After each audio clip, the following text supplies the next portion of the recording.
大家好，我哋係嚟自18鄉事委員會公益社中學嘅同學。今次我哋嘅參賽作品係一個為長者而設計嘅安居防護系統，名為守護居。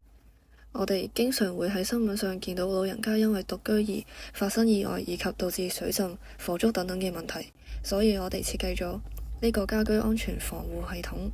首先，我哋嘅家居安全防護系統係由3個唔同嘅範疇而組成。第一係水浸偵測，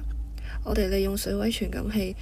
檢測水位是否高於設定水位，當水位高於設定水位就懷疑家居發生水浸。當懷疑發生水浸後，Microbit 會執行我哋嘅設定子系統，首先會發出聲響以及亮起藍色 LED 燈，提醒家中嘅長者，然後打電話通知長者嘅家人或管理處，提醒家中發生水浸，作出及時嘅處理。緊急守護居提醒你，懷疑家中發生水浸情況並即時停水，請立即檢查。第二，煤氣偵測，我哋利用煤氣傳感器檢測煤氣濃度是否過高，當過高時便會懷疑發生煤氣洩漏。當懷疑發生煤氣洩漏時，Microbit 會執行設定系統，首先會打開抽氣扇，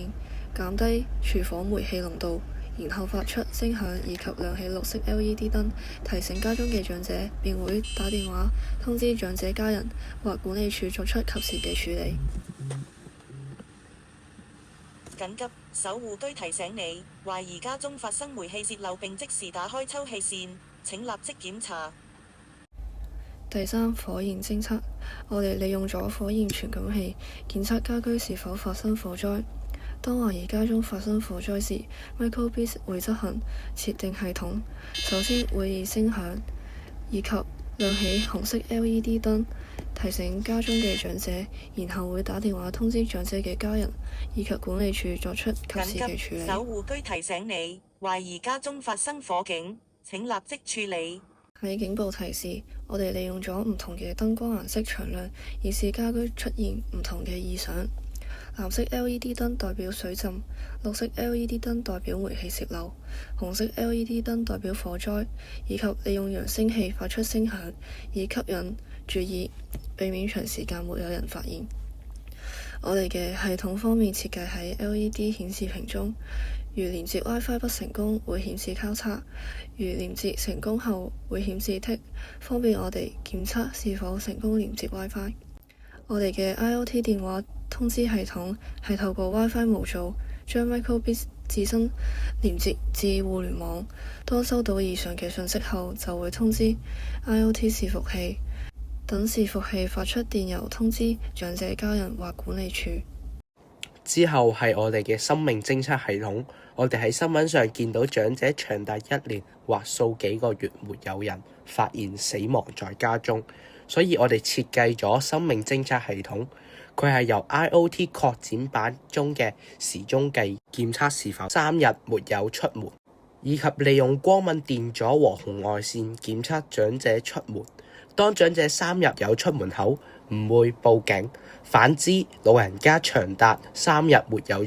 出門口，就會自動打電話通知長者家人或政府關愛隊上門協助，避免長時間在家中死亡或意外沒有人發現。緊急守護居檢測到3天沒有人進出門口，請立即檢查。最後係我哋嘅行動協助系統，佢最主要有2個分別唔同嘅功能。首先係夜間人體活動功能，佢係由人體紅外線以及光敏電阻而組成嘅。光敏電阻檢測是否夜間，以及人體紅外線偵測長者是否活動。